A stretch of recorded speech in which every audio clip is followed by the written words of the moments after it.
صلى الله عليك يا سيدي ويا مولاي يا أبا عبد الله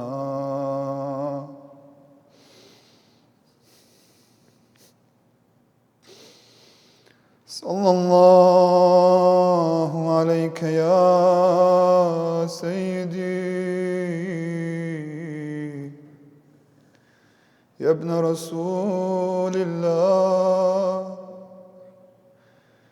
يا مظلوم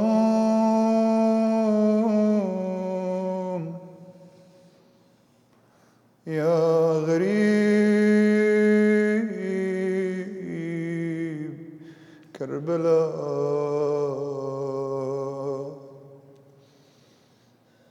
يا ليتنا كنا معكم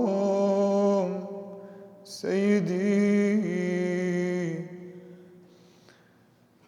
فنفوز فوزا عظيما صلوات.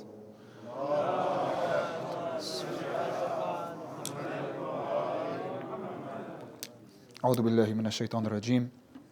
بسم الله الرحمن الرحيم. الحمد لله رب العالمين وصلى الله على سيدنا محمد وآله الطيبين الطاهرين صلوات.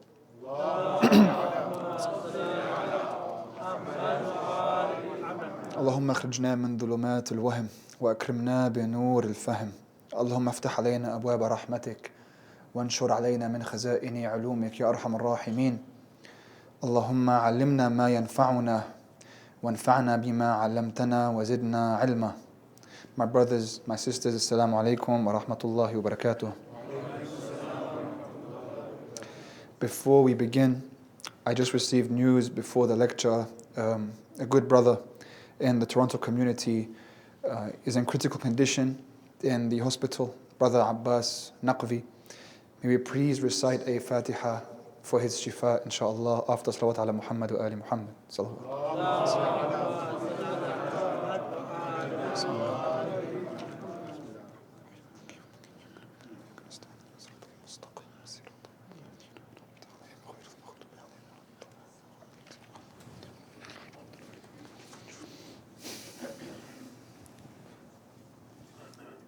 The first night of Muharram is upon us. Every year, Allah subhanahu wa ta'ala gives those of us who are still alive, and I say that because many of us may not be here next year. The brother who is in critical condition is in his 30s, so we never know if we can make it to the next year. It's the first of Muharram, hopefully he makes it through. But every year, for those of us who Allah allows to live another year, He gives us another opportunity. On these nights, one can fast track the entire journey to Allah subhanahu wa ta'ala that they may have neglected for their whole lives, but with a pure and sincere intention in connection to Abu Abdullah alayhi salam. If one tear is shed with that connection in place, then that could be the difference between his damnation and his salvation. And we pray that we are of those that will be saved by Safinatul Najat. That on these nights, I hope, as I am with you, that we can open our hearts to the conversation that we're about to have. The conversation will revolve around our journey and our spiritual connection to Allah subhanahu wa ta'ala. And we're going to begin from understanding the world view of the Muslim. We begin with the shahada in Islam. Ashhadu an la ilaha illallah. We say that every day. We say that in our prayers, we say it in the adhan. But a question, do we really know what that means? And how do we apply that to our daily lives? Because if I say, La ilaha illallah, and I have a nice beard, and I wear a ring, or I wear a hijab, if I was a woman, I hope. And if we are still acting in our daily lives like any other person that does not say La ilaha illallah, if we are not engaging with the world around us, with our worldview, the way we see the world. Even before action, there's a sacred worldview, a tawhidi worldview that the Muslim is supposed to have. If that is not present, then there's actually no real difference in the essence, no essential difference between this person who claims Islam and the person who isn't a Muslim, in the way in which they are acting, in the way in which they see the world. The Muslim person may move up and down 5 times a day. He may not eat pork. He may not drink alcohol. Sure. But is that it? Is that all it actually is? Is the rest of the way in which that person sees the world the way in which a kafir person sees the world? If it is, then we have a problem. This person has a problem in their journey towards Allah. Because before we put clean water into a cup, we have to clean that cup for clean water to be clean. If there is dirt still in the cup, you can't pour water into it. So we have to begin here on this journey of the next 10 nights with the idea of takhalli, which is actually what la ilaha illallah is, because la ilaha illallah is a negation. Takhalli means to remove, to cleanse, to clean. Rajab, by the way, is known as the month of takhalli. That's why before Ramadan, Allah gives us Rajab and Sha'ban. Rajab is takhalli, to remove. Sha'ban is tahalli, to decorate with the dua and munajat, whereas Rajab was istighfar and removing. The Quran, the dhikr of the Quran is tajalli that occurs in Ramadan. So it's tahalli, tajalli, to remove and then to decorate, and then find tajalli is to manifest, to become. This is the way in which Allah deals with His months. This is reflective of how we are supposed to deal with our spiritual journey. And it begins with the tawhidi worldview, the way in which you see the world and the way in which you interact with the world. Do we interact with the world in a way that we actually believe La ilaha illallah? Because many people actually live lives in which they are worshipping other than Allah, even though they claim to worship only Allah. Many of us might be those people. It's not far-fetched, although it seems far-fetched. And I'll explain how that happens in the nights to come. So we want to have this tawhidi worldview. The tawhidi worldview means ultimately to be like Imam Ali alayhi salam when he said that I see nothing except that I see Allah with it, before it, and after it. That's a true tawhidi worldview. Because if you think about it, guys, Allah subhanahu wa ta'ala is all that truly exists necessarily within Himself. That all other existence, like us, we rely on Allah subhanahu wa ta'ala in order to exist. So we are shadows. Allah is the only one that exists within Himself. Allah is the knowledgeable. Allah is al-alim. But what's He knowledgeable of? If He is knowledgeable of anything other than Himself, then it would be independent of Him. Allah is only knowledgeable of Himself, but He is everything. Think about it. If there was something for Allah to be knowledgeable of other than Himself, then there would be something other than Allah. But la ilaha illallah. There is nothing except Allah. There is nothing to know except to know Allah. Nothing. So Allah is knowledgeable of Himself because He is everything. He is not only knowledgeable of Himself, He is knowledge itself. Because what else is there to know? He is not only al-alim, He is ilm. Okay? طيب. If we want to know Allah, because in the Quran Allah said the aim of the human being, وَمَا خَلَقْتُ الْجِنَّ وَالْإِنسِ إِلَّا لِيَعْبُدُونَ. I did not create jinn and mankind except to worship me. Imam Sadiq alayhi salam says, أي لِيَعْبُدُونَ لِيَعْرُفُونَ. يَعْرُفُونَ, عَرَفَ, which means to know. To know Him. To worship Him is to know Him. To know Him is to worship Him. How do I know Him? How do I get to know Allah? Basically, your life, this experience that you're living right now, of you being a conscious being acting in this vessel, material body, this journey that you're on is the story of Allah being told through you. You are learning about Allah, but you might not be aware of that. Because the journey is supposed to begin by you learning about yourself. The more you learn about yourself, the closer you are to know about Allah. Because we follow the tradition of the Holy Prophet, where he says, "Man arifa nafsah, faqad arifa rabbah." He who knows himself knows his Lord. And it's also true that if you don't know yourself, you can never know your Lord. Okay, so if there's nothing to know except Allah, and I am born and I exist to know Allah, and to know Allah means to begin with knowing myself. How do I even start that journey? If I want to build a tawhidi worldview where I see nothing except that I see Allah with it, before it, and after it, truly, what is that supposed to mean? How do I see Allah when I see my mother or my wife? How do I see Allah when I see money? How do I see Allah when I interact with friends or food or anything else? What does that all mean? Allah puts us in this world and He gives us faculties, very special faculties, different to other creations. The angels were created with the faculty of the intellect, aql, mahad, only intellect. That means they only know what's right and wrong. The intellect, al-aql, yufarriqu bayn al-haqqi wal-batil. The intellect, the function of it is to know what is true and what is false. It's something that is essential for us on our journey towards Allah. It's basically what we use to know Allah. The intellect. Which, by the way, is interesting that Allah has ilm but doesn't have an intellect. Allah doesn't have aql. Allah has just pure knowledge. Intellect, aql and ilm are different because aql is being used to go from something unknown to known. Whereas ilm for Allah is all known already. Whereas with us, we use aql to go from unknown to known. That's what we use to differentiate between falsehood and truth. Whereas Allah just knows truth straight away. He doesn't have to differentiate. He knows what is true. It's only true. Saying all that, the angels were created with only aql. All they know is what's true. Allah gave them that. He didn't give them imagination. He didn't give them desires. He gave us desires. He gave us imagination. You know who else He gave imagination and desires to? Animals. He gave animals imagination. That's how they are able to go back to their caves and their trees and their homes. How they hunt. They use imagination.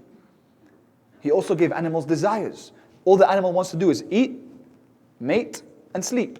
That's what an animal's life is. It spends its life hunting to eat, mate, and sleep. So then He gave insan, this very strange creature, both part animal, part angel. And He said here, insan has aql and insan has desire. Which is why Satan would not bow down to Adam. I'm from fire, he's from clay. He has desires. Look at the way in which he disobeys you. Ironic, since Satan disobeyed.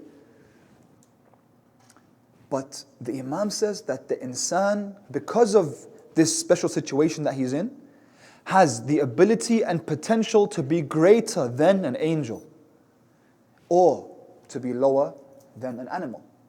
Because the insan has both faculties.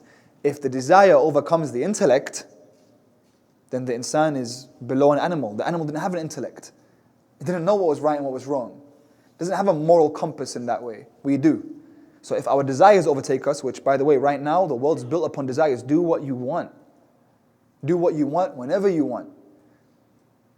It's built upon that desire. Whereas if the intellect overcomes desire, then that's what makes a glorious human being. That you could have gone towards falsehood. The angels can't go towards falsehood. You could have, but you fought against it. So a lot of time, people say, how come Allah gave us free will to commit all these atrocities? How come Allah gave the ability for someone to become like a Yazid? Yes, because the insan has to have the ability to become like Yazid in order to become like Hussain alayhi salam. That's the only way that you can get someone like Imam al-Hussain. That you have a choice to pay allegiance to someone like Yazid, but you instead choose to face the consequences of what's to come. You can only do that through free will, with intellect overcoming desire. The world right now is built upon desire. The worldview that they give us is a desirous worldview. We've become a generation of addicted people to everything.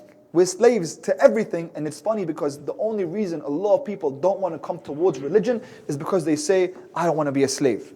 Well, you're already a slave. You're a slave of something else. Everyone is a slave to something. Everyone worships something. Everyone. Even Richard Dawkins, the proud atheist, worships something. They say the idea of scientism, there's a worship of science. Science can be someone's God and someone's Lord. A woman can be someone's God. Money can be someone's God. Someone's self can be someone's God. Interestingly enough, recently we were speaking to a lady back in the village, and she was going through a crisis in which she was, Afwan, Sallallahu Muhammad wa ali Muhammad.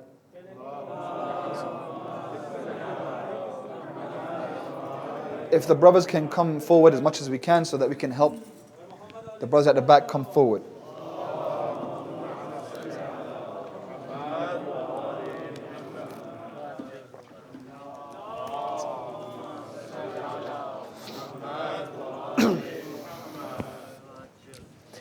Everyone worships something. Every single human being has something that they gravitate towards and something that they worship. Recently, I was in the village, we were speaking to a lady. The lady was going through an existential crisis in which she no longer believed in religion. And as we were speaking, in passing I said, we are all abid of Allah. We are all servants of God. And she became very offended. She said, don't ever say that. Don't ever call me a abd. I'm not an abd of anyone. I'm not a servant of anyone. You're an abd. I'm not an abd. So I said, okay, well, what do you base your decisions on? Who tells you what to do and what do you follow? She goes, I follow myself. I'll do what I feel. I'll do what I think is right. I'm like, so you're abd of yourself? She goes, no. Well, yeah, you still follow something, but you follow your opinion. You see, you either follow a prophet or you make yourself a prophet. There's no third option. It's literally one of those two. You either follow a prophet that is endowed with divine intelligence and intuition, or you make yourself one. People want to make themselves one. They don't want to be servants of Allah, yet they're servants of Netflix, they're servants of YouTube, they're servants of other people, they're servants. We don't know what our generation is going towards. We actually have no idea. Take this statistic and deep it for a second. I'm not going to be too explicit about it, but for those of you who understand, you'll understand. Not even that long ago, 50 years ago maybe, a man could only have been with a partner once, twice, 3 times in their lives. Maybe if that person was a womanizer 10 times, he would have seen a lady 10 times. Maybe. Now, a young boy who is 13 or 14 or 15 years old can see hundreds in one afternoon. And he can see it with VR goggles. He's in another world. We don't know what's going to happen to that brain. This is unseen ever in history. We don't know where people are going. But that person is free, apparently. The person is free. We're in a free society. People can do whatever they want. Do you understand? You can do whatever you want. Be free, which is slave. Do whatever your nafs wants. Whereas what we're saying is, if I go through this journey with Allah, that's the true freedom. When I'm a servant to my Creator, haqq, only truth. How? Rasulullah sallallahu alayhi wa sallam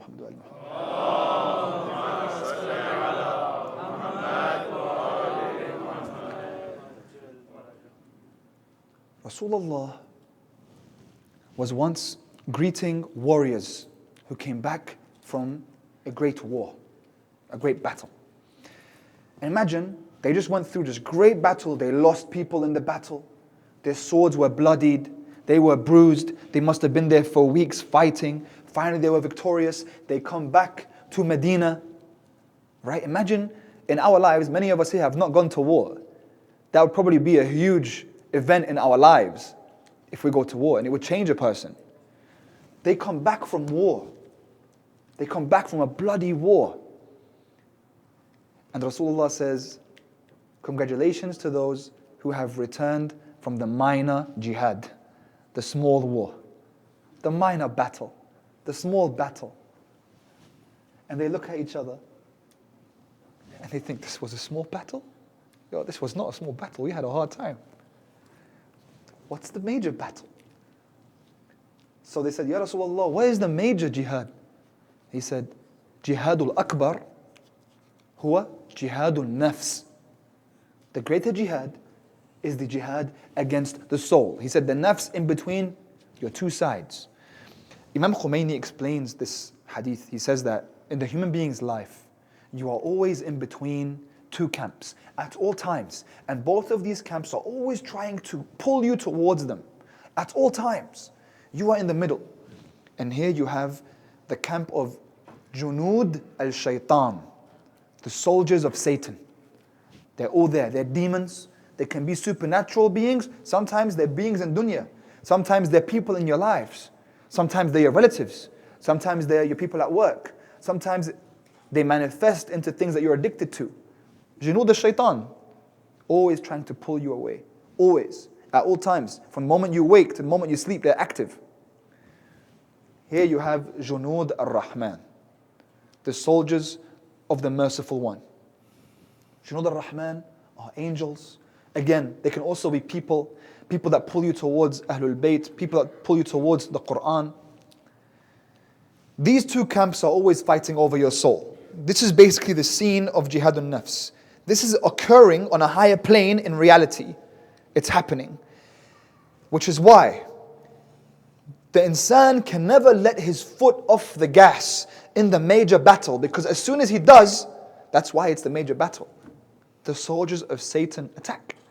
Whereas in the minor jihad, the minor battle, once it's over, it's over. Once I defeat my enemy, I can go home. I'm safe. You're never safe until the moment that you die in Jihadul Akbar. Because even at the moment that you die, that moment is called the moment of Adila. You know the moment of Adila? The Ahlul Bayt speak about the moment of Adila. It's the moment just before death where shaitan attacks you and tries to make you doubt. Tries to make you disbelieve. In that final moment, to wipe out your whole life. And guess what? In that moment, just before you die, you're stressed. Because you can't do tawbah after this. Because if you die upon disbelief. That's it. So he comes to you right at the end. So, Imam al-Sadiq alayhi salam, he says,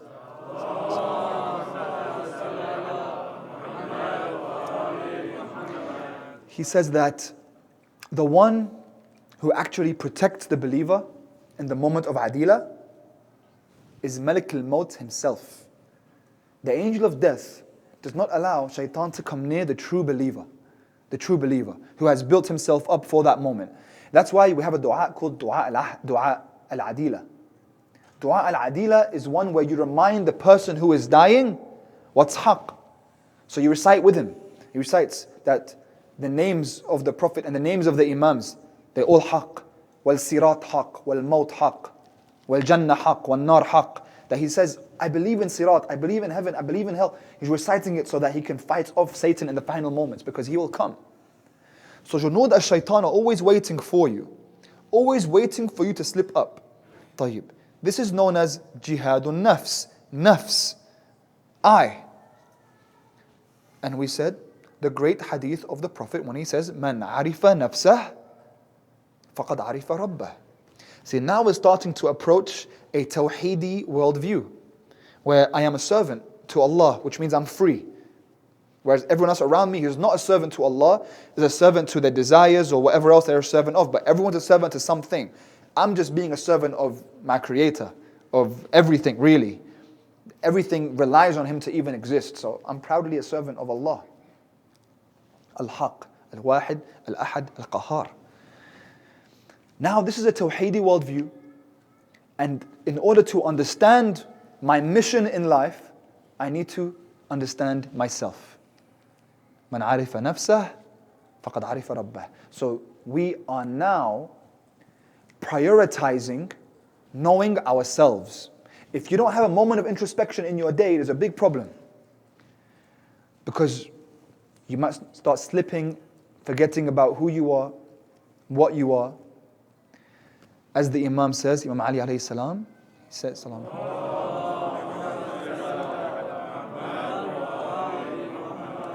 رحم الله امرئ عرف من أين في أين وإلى أين.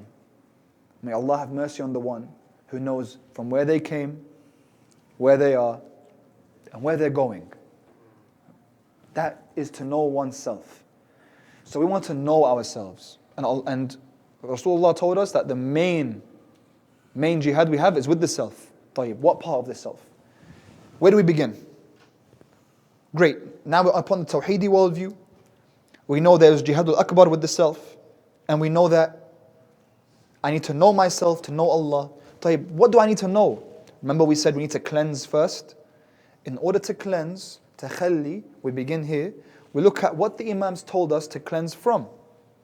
In Ramadan, imagine this hadith. This hadith always blows my mind. In Shahr Ramadan, we have all these amazing a'mal that we stay up for. From Dua al-Jawshan al-Kabir, to Dua Abu Hamza al-Thamali, to the 100 rik'ahs, to all the different a'mal that we do and fasting and everything else. And when Imam Ali asked Rasulullah, he says to him, what is the greatest action that I can do in this month, Ya Rasulullah? He says, al-wara' amma haramillah. He says to stay away from that which is haram for you. You see, we often focus on what we have to do, that we don't focus as much on what we don't do. Whereas fasting is one of those things for us. We don't eat, we don't drink, because we have to exercise. That's a muscle as well. The muscle of not doing, of resisting temptation. It's really hard. Most people are flat out not using that muscle at all now. So it's not worth it. But what happened to us if we're not using that muscle? What happened to our honor? What happened to our courage? Of people that have a code. A code. That's what, guys, we are literally, if we believe we're on the haqq, right? We believe we're on the haqq.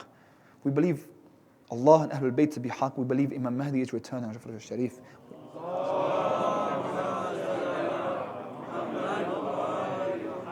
We are literally saying right now, we may be, I know every religion says this, but we can go through it intellectually. We, according to ourselves, not maybe, we according to ourselves, right? We believe that we are the last people on earth that actually believe in the truth. We believe that. We believe that. That's not a conspiracy theory. If you believe this, you believe that you're the last people on earth that actually believe in the truth. That the Imam's returning, and you guys saw this month, you saw the millions of children calling him, saying, Salam ya Mahdi, crying for him. And you know when someone says, Salamu alaikum, it's wajib to respond. And the Imam's going to respond. For sure he's going to respond. Now, if you truly believe, this is the thing, so you have to ask yourself, do I truly believe? If you truly believe yourself to be part of a mission that is the last remaining truth on the whole earth, are you living up to that standard? Does it feel any different to someone who doesn't believe that? Because if it feels no different, then you have to ask yourself if you truly believe that. Because if you truly believe that, then you have to exercise those muscles of living by a code of conduct. This is what I do, and this is what I don't do. This is what I'm about, and this is what I'm not about. And without any negotiation about the things that you don't do, in order to begin the cleanse of the heart, al-qalb al-salim, the only thing that will amount to anything on that final day. So, we come towards Allah, we want to know ourselves, and the Prophet tells us, if you want to know yourself, and the Ahlul Bayt tell us, if you want to know yourself, begin from here. Imam al-Sadiq alayhi salam says,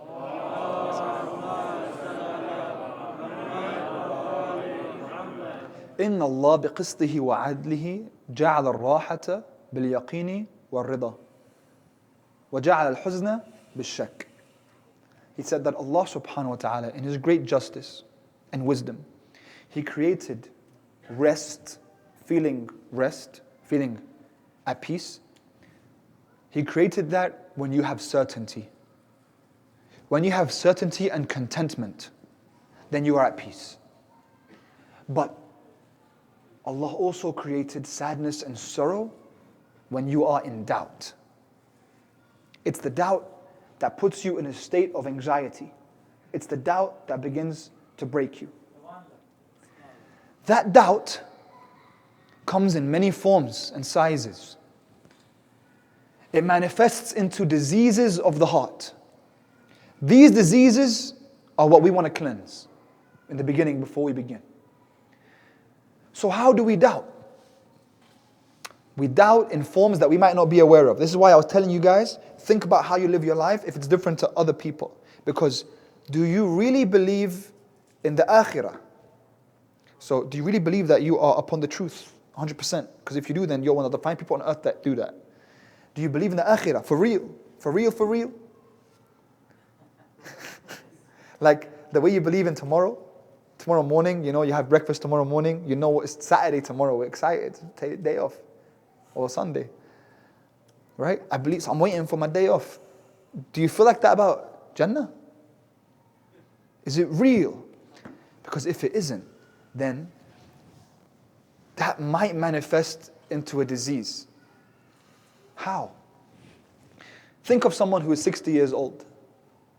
If they don't truly believe in akhirah, then they're not as willing to let go of dunya as the person who truly believes in akhirah. So you can see right now the shuhada. Before he is shaheed, you see the nur in his face and the way he smiles? And he knows tomorrow I'm going to see Rasulullah. He knows that. He believes it. That's why he's very calm. He's not nervous.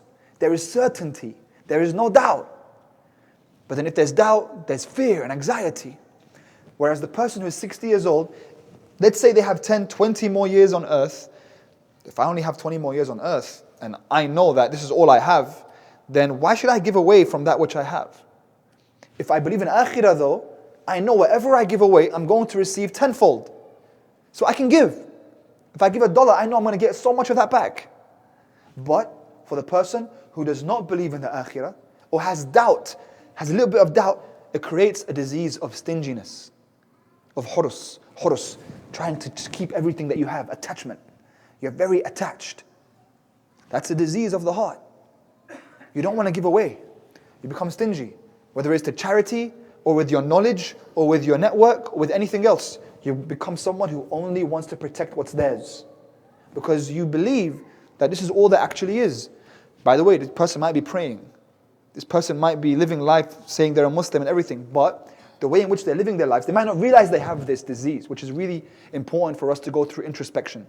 It's not an offense to anyone here to introspect and see, do I have any of these diseases? Because they creep in slowly, very, very slowly and discreetly. So one has to really take care and introspect and ask themselves if they have such a problem. That's one such way. And there are ways in which we can get rid of these diseases, of course. If you have one of these diseases, you look to it. When it comes to stinginess, for example, we say, al-majaz qantaratul haqiqa. We say that the metaphor is the tunnel towards truth. What does that mean? In a simple way, it basically means fake it till you make it. Okay? And that's actually really good advice, if you think about it, right? If you're stingy, force yourself to give $1 a day. I know you don't want to. Just give $1 a day. Just force it. It's not a good intention. It's okay. Just make an intention to give $1 a day. Just force it. Pretend. $2 second day. $3 third day. At the end of the month, you've given $30. You've given $30. But at the end of the year, you've given $365. Top, you've given $1 every single day. You may have given more than me. Can I still call you stingy? You give charity every single day. It's become a habit now. You're always giving charity. You know what? Suddenly you become generous. You force yourself into it. You pretended long enough until it becomes you. This is actually something that can be applied to not only stinginess, it can be applied to many diseases of the heart. That if you feel like you're lacking in something, pretend. It doesn't mean you're being a hypocrite. That's not what it means, because you're not going around telling people, hey, I gave $1 a day. You're not a hypocrite. It's actually good. Pretend with your own self, because you're trying to be generous. You're trying to be knowledgeable. You're trying to be sincere. You can't cry? You're trying to cry. But you know what? Trying to cry all year in devotion to Abu Abdullah is way better than someone crying and not living in devotion to him. Because you're trying. Eventually you become someone who is so devoted to Abu Abdullah. This person, everyone will say, that person cries for Abu Abdullah every day. Whenever you bring up Abu Abdullah, he sits down on his own, he just starts, maybe a tear doesn't come out, maybe. But a person is trying. Say, if you can't cry, tabakaw. They say, try to cry, pretend to cry. It's not hypocritical. You pretend. That's what we do on these nights. Even if you can't show your sadness, you have to show that sadness out. So don't be guilty if you want to cry and the tears aren't coming out. Are you devoted? Do you really want to cry for Abu Abdullah? That's enough. Start there. So you start from that metaphor. There are many diseases of the heart that I want to speak about. Unfortunately, we run out of time. But I want to go more into this in the nights to come, on this journey to Allah subhanahu wa ta'ala. Tomorrow, we will pick up from where we left off. But as this first night of Muharram approaches us, remember the sacrifice that he made when he was in the middle of that battlefield and he was calling for his helpers. And mashallah, I see dozens of men in this room that would have loved to be there on that day, that would have loved to call out labbayka ya Hussain. Sallallahu alayka ya Sayyidi wa ya Mawlai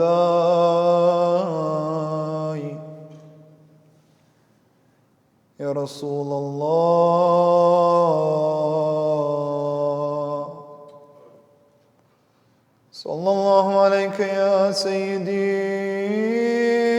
wa Mawlai ya Aba Abdullah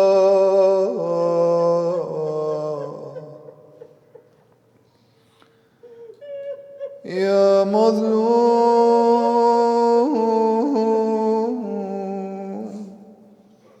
ya Gharib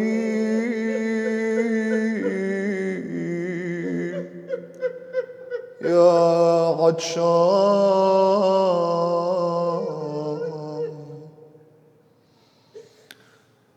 After the battle of Karbala, when the caravan of Abu Abdullah returned to Medina, a poet by the name of Bishr began to recite poetry for the Ahlul Bayt. People gathered around to listen to what happened on that day. A woman came from a distance. She saw the crowd surrounding the poet. She walked between the crowd. She came towards the front. And she said, "Oh man, tell me what happened to my son Hussain in Karbala." Bishr looked around and asked, "Who is this lady?" They said, "She is Ummul Bani, the mother of Abu Fadl al-Abbas." The man's complexion changed. He said, "Ya Amatallah, I send you my condolences on the death of your son Ja'far." She responded, "Oh man, I did not ask you about Ja'far. I only asked you about Hussain."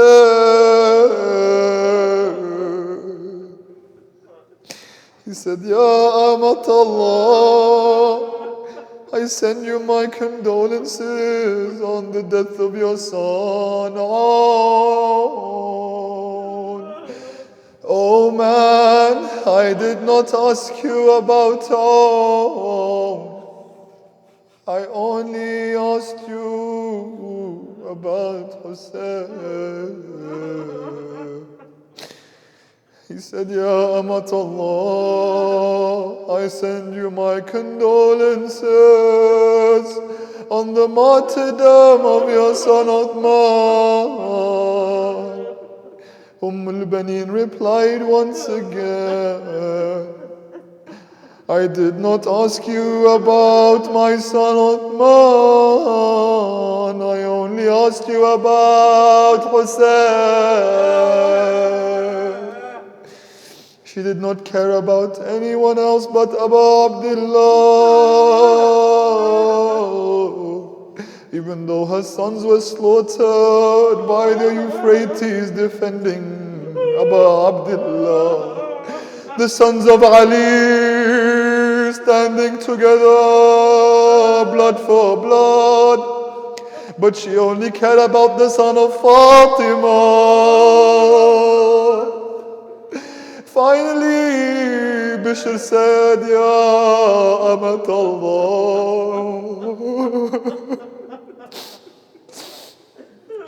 I give you my condolences on the martyrdom of your son Abbas. Ya Abbas, Ya Abbas. She responded, you've broken my heart into pieces. I did not ask about Abbas. I only asked about Hussain.